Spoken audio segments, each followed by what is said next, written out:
Our first part of This is the History of Us was really well received, and thank you very much for all the wonderful comments that you sent to us.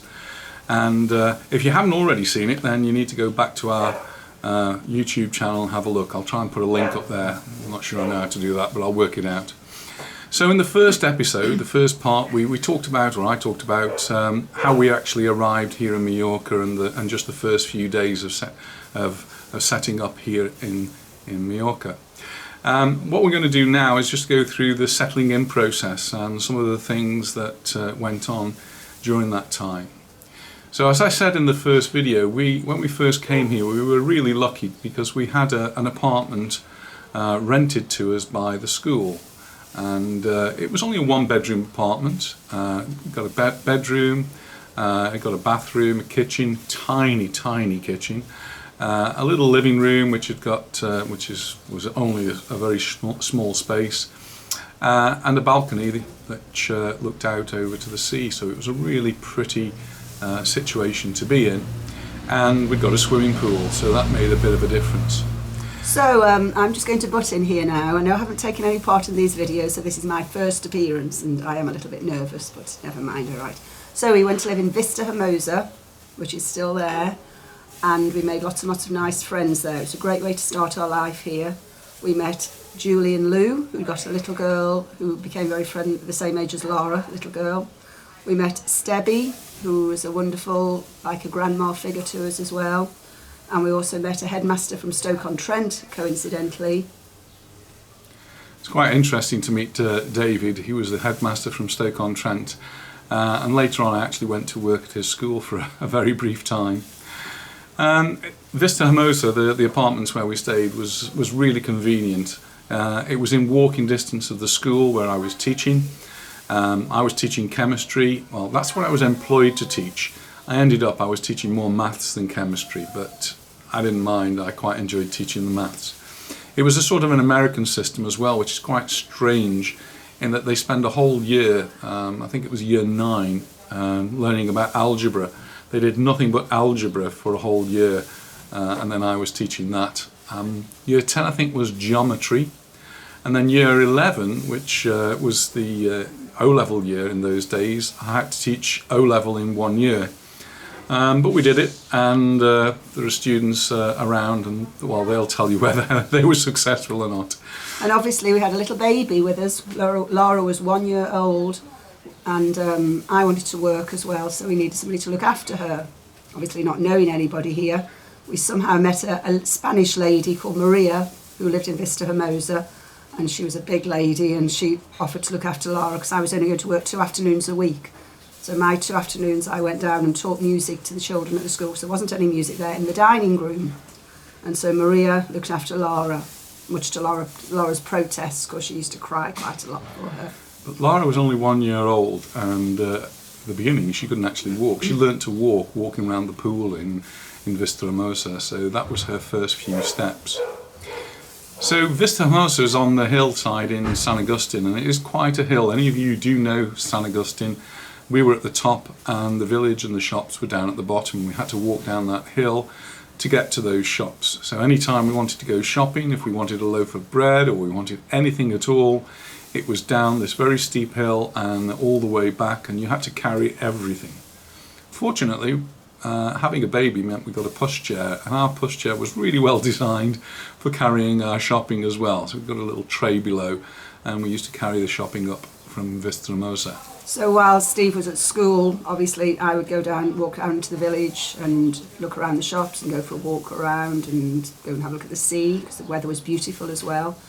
And one day I was walking in San Agustin and I was speaking to Laura in English, and I went past another lady with a pushchair, and she's got a little baby in, and she was speaking to her little boy in English. So obviously, as you do, you get talking, and this became one of my best friends here, Yvonne and Adolfo, 2 of our best friends who are still friends with them. We're going out with them on Friday night again. So going down to Shubidua, which was at the bottom of the hill, was a restaurant called Shubidua, and we were walking past this restaurant, and the owner, the proprietor, Dollis, was standing outside, and he said, "Are you coming in?" And we said, "Can we come in with a pushchair?" He says, "You can't come in without the pushchair."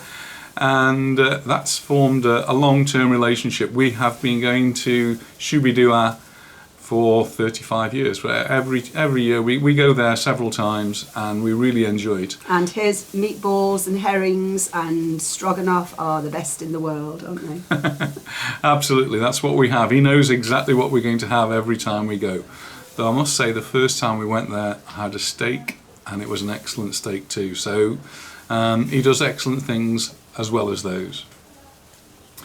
So we didn't have any transport, so it was cars, taxis, or we would walk. And we knew that we were on the edge of Palma. Our address was actually in Palma. So, so one Saturday we decided we would walk into Palma and walk around the shops on Saturday afternoon. It's what we would normally do in Stoke-on-Trent. We'd perhaps go up to Hanley and have a walk around the shops. So we set off walking to Palma from San Agustin. And we didn't really know how far it was, and it's a long way. And it was very hot. It was very, very hot. And when we got there, it was coming up to 1 o'clock, 2 o'clock, and the shops were shut. What we didn't know was in Spain, well, at least in Palma in those days, shops on a Saturday afternoon simply were not open. There were no shops open. So we managed to find a restaurant, or the restaurant found us. I think we were actually enticed to go and sit on this terrace of this restaurant. And with it being in the middle of Palma, it was really expensive. It was really expensive. It was very nice, but it was really expensive. So walking became something, we've always done a lot of walking, and being in San Agustin, we tried walking in the opposite direction, and that took us to Portals. And that was our first ever visit to Portals, and it was an interesting little village where we later became residents. We'd actually lived in Portal for some time. Being in this small one-bedroom apartment with a baby was not ideal, and we wanted to find somewhere else to live. If you're trying to find somewhere to live in Mallorca, the usual way is to go to an estate agent. They will charge you at least 1 month's rent as a finder's fee. You then have to pay 1 month's deposit, and then you've got to pay your rent, so it kind of costs you a lot of money. Fortunately, one of the teachers said, "I've spotted a perfect place for you." Cass, he was the science teacher, another science teacher in the school. He said, "I found it." Was he Dutch? He was Dutch, yeah. But he taught science. He was a biology teacher, and he found us a house, a chalet. And he said, "You should go and look at this. It's a bargain price. Go and have a look at it. It will do you fine." So we went to have a look at it, and we fell in love with it. It was really nice. It did have one little disadvantage. It had got 75 steps to get to the house. So past 2 Alsatians as well. The only way to get to the house was up 75 steps. But we were young. We were only in our 20s at the time, so 75 steps, nothing. We used to leave the pushchair at the bottom of the steps. We didn't carry that up every time. What were the dogs' names? I can't remember the dogs' names, but there were 2 really big Alsatians. So we felt very safe. It was a nice chalet. It got a very big living room, 3 bedrooms, so we could accept guests, could come and stay with us.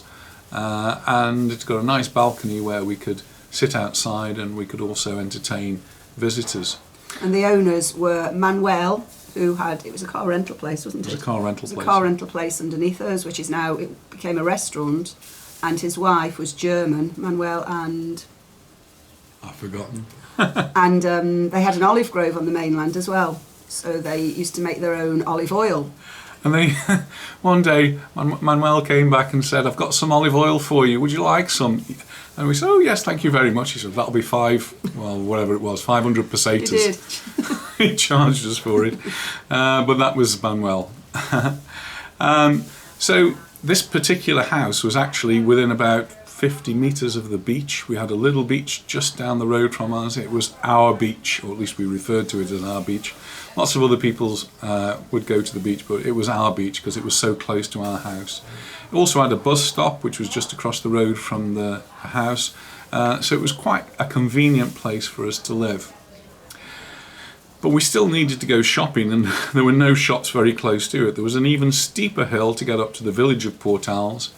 And so we used to rent a car. At the weekends, we would rent a car from one of the parents, and we'd go off doing our shopping in Prica, if any of you remember that, or Continente, which is another big supermarket. They don't exist anymore. They're not called Prica and Continente. They've now changed their names. And so we used to toddle off there on a Saturday and do all our shopping for the whole week.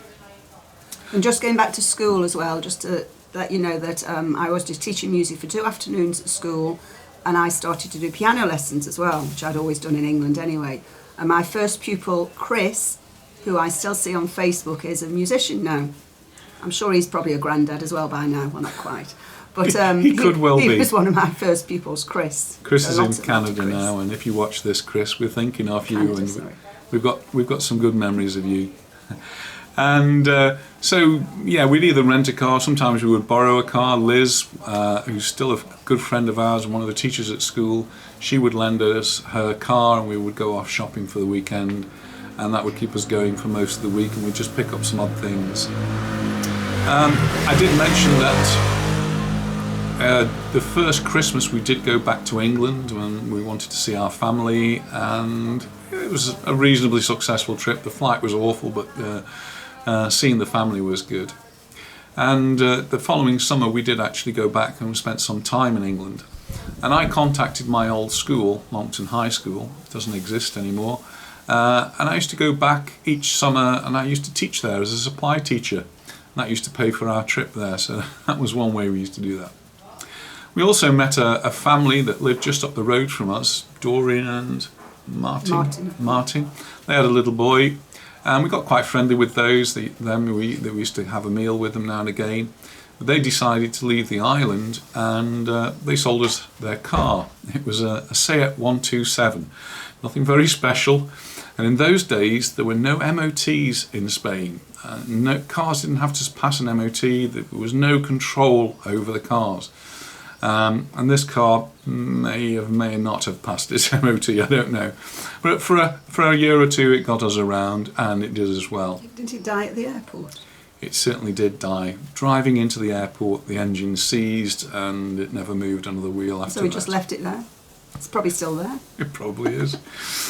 So we were living in this house up the 75 steps, and Anita became pregnant.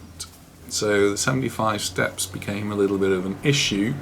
We were going to have 2 children, and being pregnant in 75 steps was not a good idea either. But during that pregnancy, we went out for a meal to a restaurant with a very famous chef. He was referred to as Jeff the Chef, and he wrote a book. Got the book. We still have the book, and he signed it for us. We had a fantastic meal. But he was very renowned for putting strange things in his food, to say the least. And we came home from that meal, and at some point during the night, Anita got up to go to the toilet and didn't come back. She fell over, smashed her head against the side of the bath, and when she did come round and came to bed, it was a little like Dexter. If any of you know Dexter, there was a blood splatter everywhere. So the next morning... Steve was going on a school trip, which was obviously more important than his dying wife. I'd organised a trip with a lot of children. I'd organised a coach to take them to a computer fair, and Anita had got blood gushing out of her head. So thank goodness for Yvonne and Adolfo to the rescue. They came over and they took me to the hospital too. Well, Adolfo took her to the clinic where they would see to her, and she went to the doctor and said... And I went to the doctors, and the doctor said, do you think you might be pregnant? And looked at Adolfo, and obviously they thought Adolfo was going to be the father. And I said, I might be, yes.